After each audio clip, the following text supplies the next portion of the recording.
And yeah, I'm definitely dealing with hot flashes and the menopausal things. And I think balancing hormones, I can always learn from you ladies there. You've got a great presentation here. I think I've seen it before, but awesome. I'm excited. Okay, you guys can hear me? We can. Hallelujah, you can see this. I don't know what I did. We can see you. The other three of you, we didn't get to introduce you. We'll just keep going here just for sake of time. But welcome. Okay, thanks for being patient, you guys. Steve came to the rescue. So I want to start out by just saying thanks for joining in, and we're gonna tackle balancing hormones and belly fat, because I really feel like this is something, honestly, most women, we just struggle with. It is it's a frustration at times. It gets us stuck, and there's so many factors that go into getting the body composition, even feeling our best selves, and balancing hormones. And so we're gonna go through those today. So you guys, we did a little introduction, but these are pictures of Sean and I and our families and our kids, and what we love, really helping people look and feel their best. And this is the opportunity that we really get to be blessed by being a part of people's lives. And so you see a picture of our families. And so Dr. Will Cole said this: if our hormones are imbalanced, we will feel imbalanced.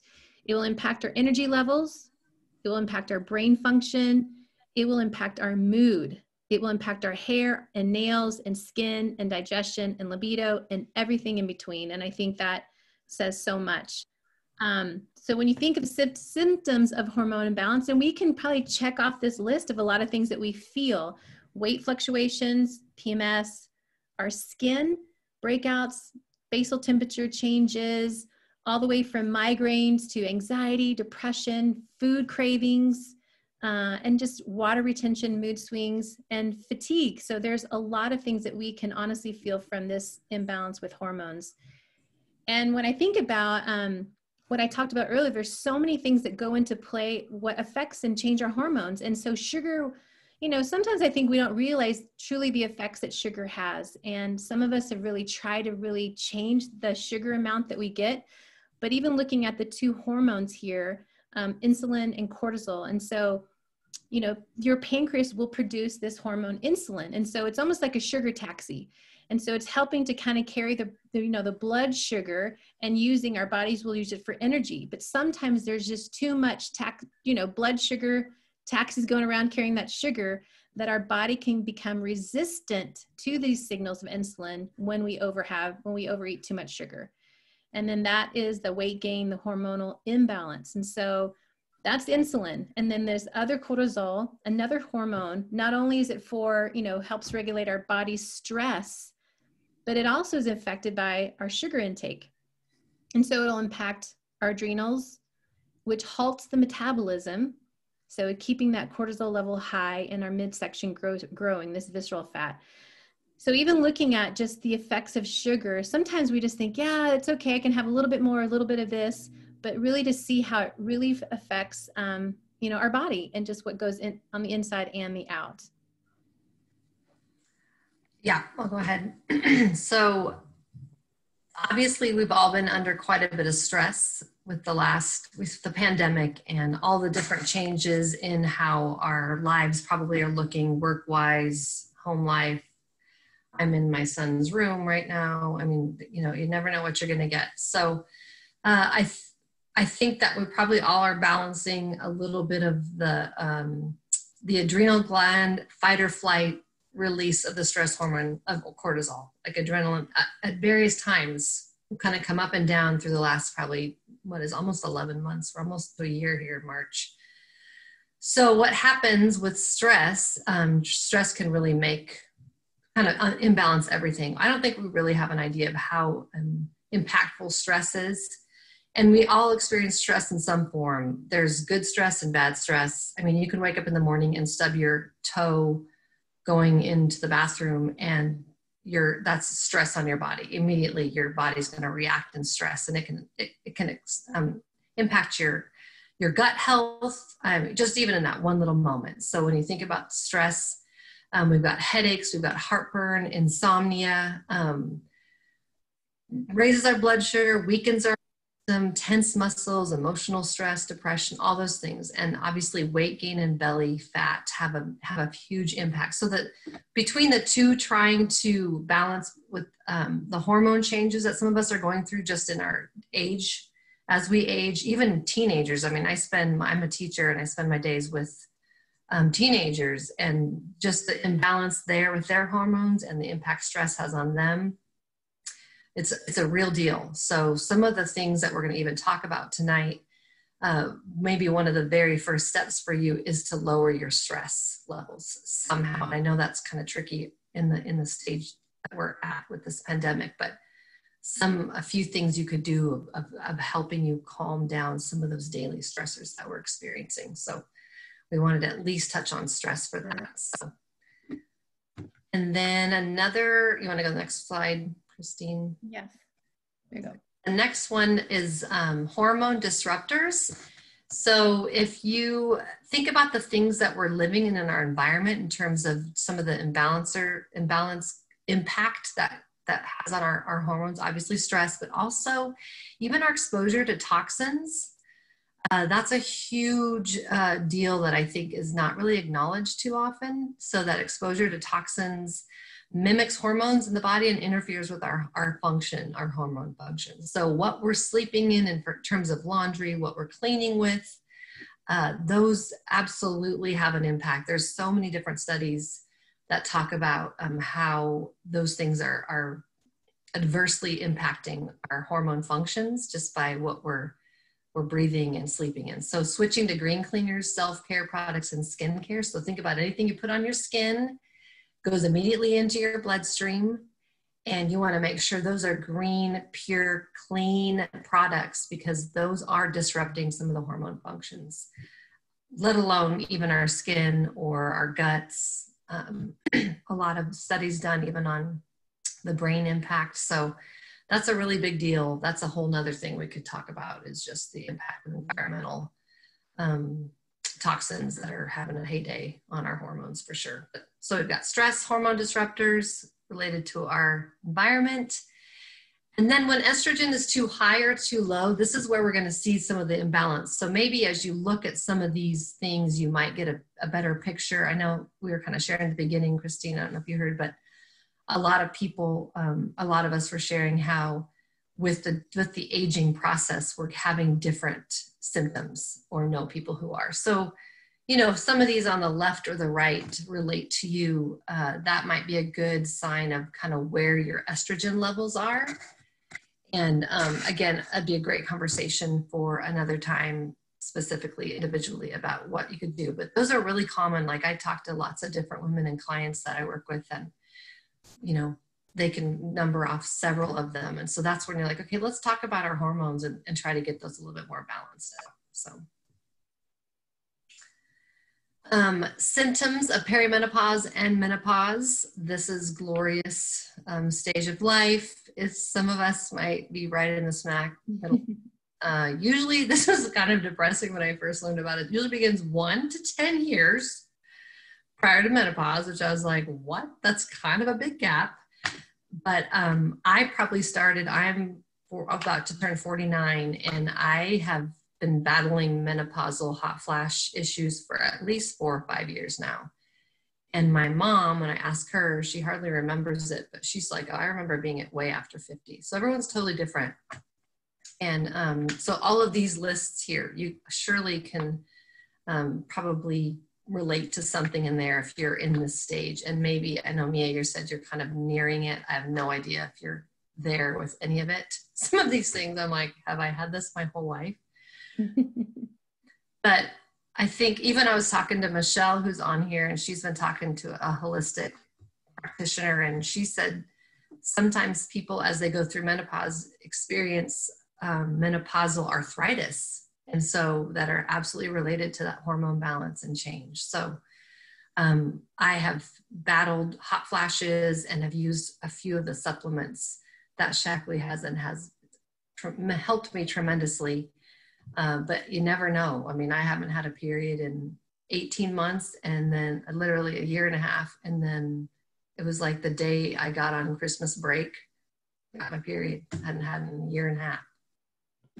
It's like, really? I'm finally on Christmas break and periods. And it was like a real one. So who knows? Your body's changing all the time, and there's no rhyme or reason. And so be really careful when you're going to the doctor and, you know, having your yearly exam or whatever. They don't know either. There's not some formula for everybody. And so they might want to put you on a medication or because that's kind of a generalized response to some of the symptoms. So it really is something you have to kind of work through. And I really am a big, strong believer on trying some natural alternatives first. And you're going to kind of have to, I guess, let them evolve as your symptoms progress. Connor, how old are you? I'm almost 49. Oh, you're so young. Don't feel it. Okay, so you're going to shoot me, but I never had hot flashes. Man, you're so lucky. That is lucky. That's amazing. That's really common. I have a lot of people who've said that. I've had like terrible, terrible seasons of it. Come and go.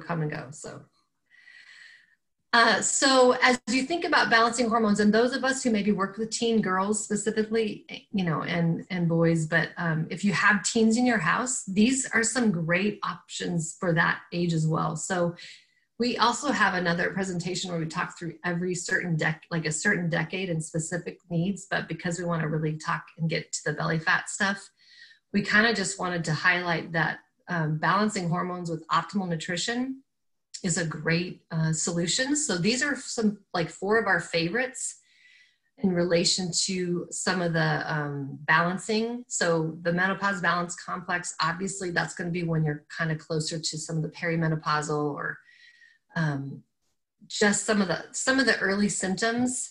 I've heard women call it the magic pill, like even husbands have called and be like, you got to get more of the magic pills, you know, if they run out. I mean, like it really has transformed people's experience of some of those perimenopausal symptoms. Obviously a natural based. We also have a GLA. I'm not going to say the name right. Gamma-linolenic acid. Thank you. But this is a great one I have given to, you could give it to boys as well, but I've given to my daughter as they are nearing, you know, the period stage, menstruation stage. I used to take it for, I'd call it monthly rage. So I had rage every month. I had rage and I would take it for my rage. It's probably not a great selling point that way, but it really helped. It kind of balanced out some of those hormones. It helps to regulate. It helps periods not to be so heavy or to be so painful. You can take, I mean, obviously wouldn't take a bunch of them, but you can take anywhere from 1 to 4. Some people have taken more, but it's a great thing to have on hand for sure. And of course, like all Shaklee supplements, all their supplements, not only do they focus on the symptom that we're talking about, they also help other things that we deal with. So that's really great. Osteomatrix, this is going to be help with your sleep issues and relaxation. Calcium's a natural muscle relaxer. We have this on hand. We use this instead of like Tylenol or ibuprofen because it's just helps your body relax. We use it for sleep. We use it for even some gut health. It's great for during those menstruation times when you're having cramps. You take 4 or 5 of these and it kind of helps relax. Great for headaches. So it's kind of a cool all-purpose type product. And then gentle sleep complex maybe help if you're able to fall asleep and then reawaken. So that's real common with some of the perimenopausals. You go to sleep and then you wake up and it's hard to relax and go back to sleep. So some people have taken that, especially if you're in the hot flash mode. I wake up right before I have one.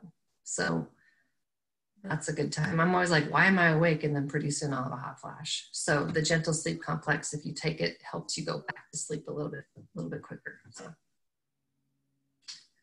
and Christine's gonna talk about really exciting. Those are so good, Shawna. The GLA was something that my kids would go, if I was kind of really not pleasant to be around, they would do this chant like GLA. And so they're like, Mom, take your GLA. You'll be a happier, nicer person.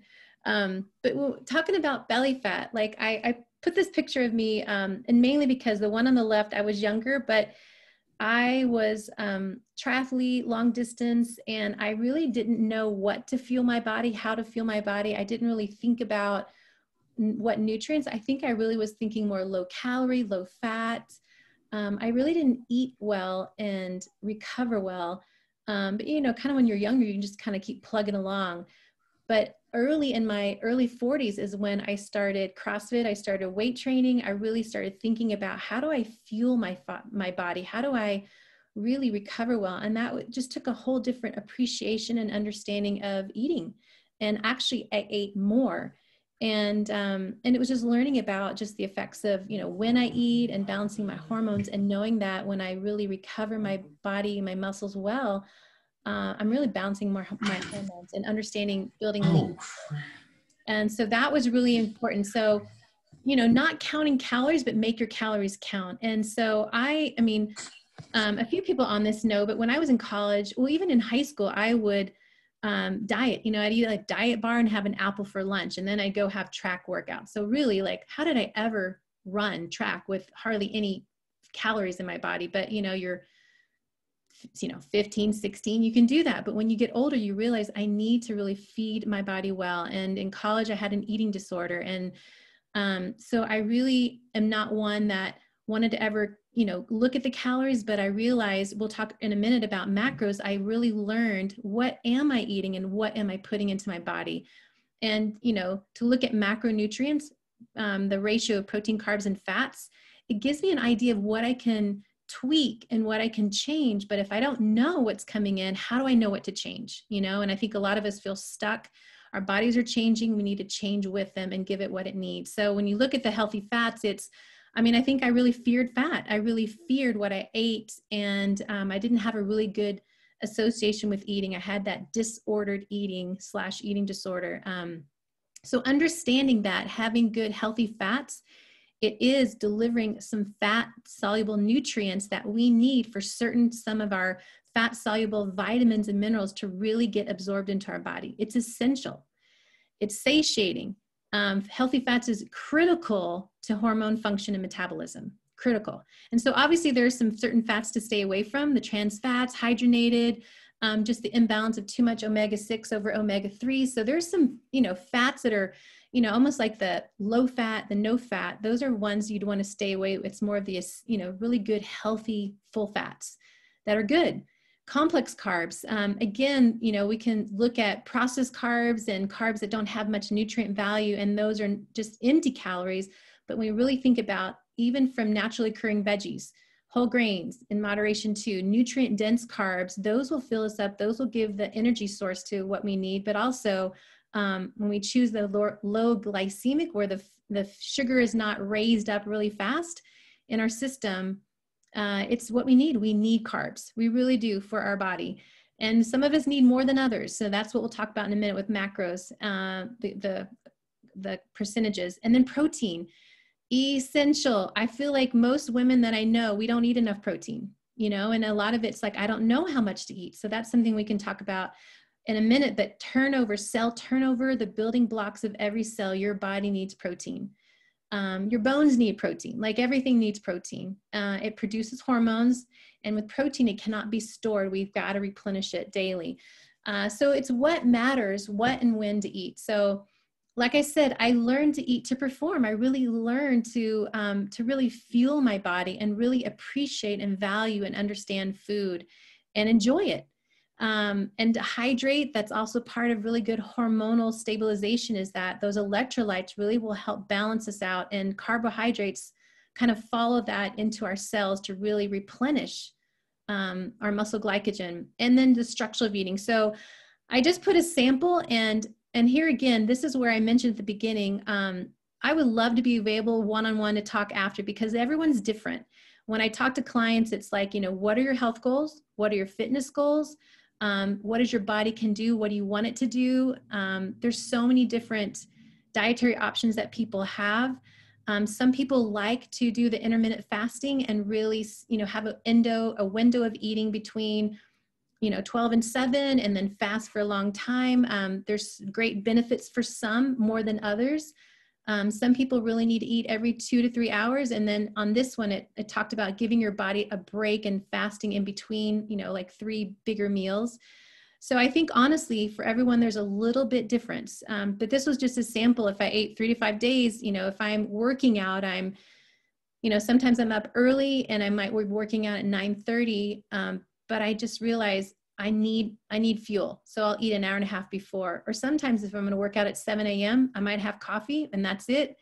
And then, eat a post-recovery shake to recover my muscles. A Buddha bowl, like lean protein, grains, salad, dinner, lean protein, veggies, some healthy fats. And sometimes if I know that I need more good calories, nutrient dense, having a really good protein shake before I go to bed, or a little snack of protein carbs is what my body needs. But all in all, it's just for me to have a good sense of fueling my body for it to be the optimal. And we'll talk about the macros in a second. But a part of that belly fat is, how can I boost my mood, activate my hormones, relieve, and release some stress, is exercise. And so it's finding what my body can do. And whether it's a 20-minute cardio ladder and I'm focusing more on intensity over duration, but I'm really building, even if I'm walking faster, I'm walking longer, I'm changing the duration or the intensity. I'm adding some strength, even if it's a pair of 10-pound dumbbells, I'm adding strength. And when we do that strength workout, it is that tearing down, building back up. And that's really kind of how I can build that lean muscle. Because remember, when we grow those muscles, we eat to refuel them, we rest to restore them, but also it builds up and revs up our metabolism. And so there's so much that goes into play for my body to really kind of do a really beautiful dance, kind of how God made our body, like this is beautiful dance where it all works together. And so Sean's going to talk a little bit more about this protein. Yeah, we wanted to do a quick plug for Shaklee's protein. Obviously, I even teach a nutrition class at my high school that I work at, and protein's one of my favorite things to talk about, because I think like Christine said, we don't eat enough of it, especially at our age. I think we get into some habits of, protein's gonna be too many calories or too much fat or whatever makes sense. So I'll just have like 6 pretzels instead or whatever, where your body is just craving it. It really is the building block. It's the building block of our cells. So foundation of cellular function, it builds and repairs tissue. It makes enzymes, hormones, and other chemicals. Building block for our bones, muscles, blood, stabilizes our sugar, improves our mood. So finding really good, clean, lean sources of protein can be tricky. We are really grateful for Shaklee's protein. There's a lot of companies out there right now with protein. I mean, I feel like it's such a trend. Shaklee's protein's been around forever. I mean, they have created a safe source for a very long time. So we've got a bunch of different types, but our Life Shake, it's non-GMO, vegan, and it has what's called leucine. Leucine's clinically proven to build lean muscle, burn fat, and improve metabolism. It's a type of amino acid. And in our Life Shakes, which would be like a meal replacement, or, my kids take it. Sometimes I'll just give them half if they're hungry in the afternoon after a snack, or sometimes I'll take one for breakfast, but I'll take a half at lunch and a salad on the side or whatever. There's so many neat ways to eat it that are really delicious, but it's got all 9 essential amino acids, and the leucine in there is what's going to help really build that lean muscle, which we're talking about in terms of trying to kind of combat some of that belly fat issues there. So a good quality protein is important. And with Shaklee, just a quick shout out, like Shaklee's products are so different from what's out there. They are safe. You can see that's 350 tests against harmful contaminants, 100+ patents, which is just remarkable. All the products are guaranteed. So many different Olympians are using our products, which says a lot about the company, that they would, be willing to be brave and trust a company. And then we go beyond organic. So the clinical results they go beyond organic. That's about as high as you can go. So the products are just amazing. We keep mentioning macros, and really that's such a fancy word. It's just the macronutrients, like Christine said before. So how important is it to macro manage your fat, carbs, and protein? And I really think as we age with the whole belly fat, this is the part I feel like I'm just starting to kind of feel what those people have talked about for the years. Like, oh, I feel like I'm doing the same type of workouts. I'm eating the same kind of types of food amounts, but I'm starting to feel kind of like that. Just everything's a little bit softer, right? So I think the reason why you might consider macros, it can be really helpful and eye-opening to look at where the calories are coming from in our diet. So looking at the macronutrient breakdown, the fats, carbs, and proteins, it will help us understand how our diet's affecting us. And this is where you might have to increase the protein or lower the carbs and make a few tweaks, like Christine said, and she's like pro. So she's going to give a couple of examples here as we head into closing this thing off. So yeah. So this is just a picture of MyFitnessPal. It's one of the different ways that you can go on. And like Shauna said, you know, it's just a window into what I'm eating. And, you know, I work with clients, and it's when we feel stuck and we feel like, I just want to see change. It's writing down. And a lot of times I tell my clients, I want you to write down exactly what you're eating, or log onto this MyFitnessPal and let's talk about it. So as precise as you can, I had a half a cup of oatmeal with, like, you know, 1 cup of berries with like a 1/4 cup of almond milk, or, you know, as, you know, precise that you can get, because then you see this macronutrient, this little like pie chart, and you're like, oh, okay, I took in 1,400 calories, 1,800 calories, but my percentage of what I put in really matters. So on this one, it's just a sample. This is not like, you know, model these numbers, but carbohydrates, you can see under there in the blue, it was 41%. So out of my daily, you know, caloric, you know, intake, 41% was carbs. The red, the pie chart, you know, 33% fat, and then 26% protein. And most clients that I will say, most women, we just aren't getting enough protein. And again, protein will help our bone density. Protein will help satiate. It will help, like we said, the building blocks. Most of us just aren't getting enough. And honestly, if you went up to Google, how much protein should a woman get? It gives you a very low amount.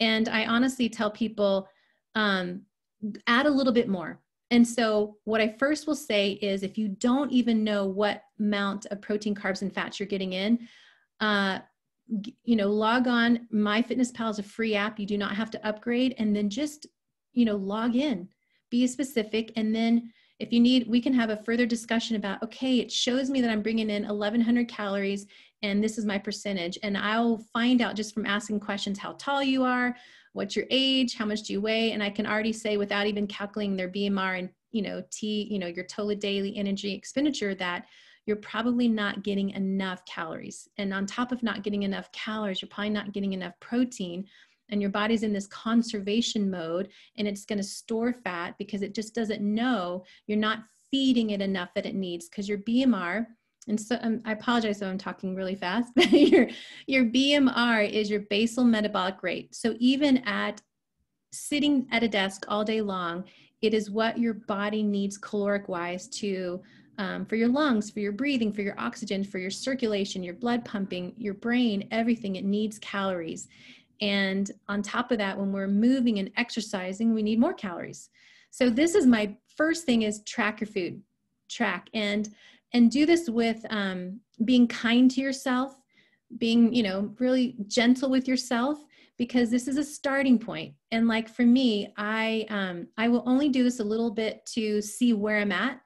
Because I had that eating disorder, I didn't want to be trapped in eating a certain way, but it definitely for me has become a window of, you know what, I think I'm a little off. I wonder how much I'm getting. And I realize I'm getting way more fats than I need. I need to up my protein. And then a couple of days, I kind of get back into a regular rhythm and I change those results. So that, you know, just going back, like that is something I would love to one-on-one help you guys with, because this definitely is a one-on-one thing of figuring out for you what's your best next steps. And then I would say, when people feel stuck and they need a jump start and they need to tackle lower inflammation, better gut, restart. Honestly, the Prove It Challenge has been the funnest thing for me to help coach and guide people in a restorative transformation, literally on the inside and out. And it starts with that 7-day cleanse, and really you get a lot of antioxidants. You feel amazing. It jumpstarts some weight loss. But for many people, they're like, I feel great. I have energy. I actually want to exercise now. I can exercise. I lost like 6 pounds, or I feel really good and I want to keep going. So to me, it's a great jumpstart. And then you get like protein and some building blocks of nutrition to really go and feel amazing. And I coach people through this. I know Shauna does, Nia does, Michelle does. So it's really, really fun to do and help people start that. And my friend Melody, she's a hairdresser, and she said this: I experienced energy, mental clarity, stamina. I was productive all day long. She's like, I remember her saying, I don't have sugar cravings, no coffee cravings. I don't need anything to help me get through to the end of the day. I used to have habits of eating no breakfast, and I thought we ate healthy. Now I have habits of making a shake every morning. It's consistency. So it was really cool. She was like, I was super surprised what happened. Shoshana, I will let you close this out.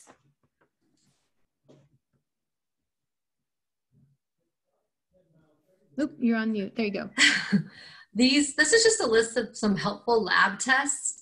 Even we were saying this morning or this afternoon, Christine and I were talking, even like the BMR, people don't really know what their BMI is. Like, you can actually go to gyms and they have, you could say, my coach had me come here. I mean, or different places. I think you could tell us later, Christine, but if you want to get that tested to really see what is my BMI and how can I calculate what I need. But these are some other great lab tests that are going to give you a really good, clear picture of what's happening.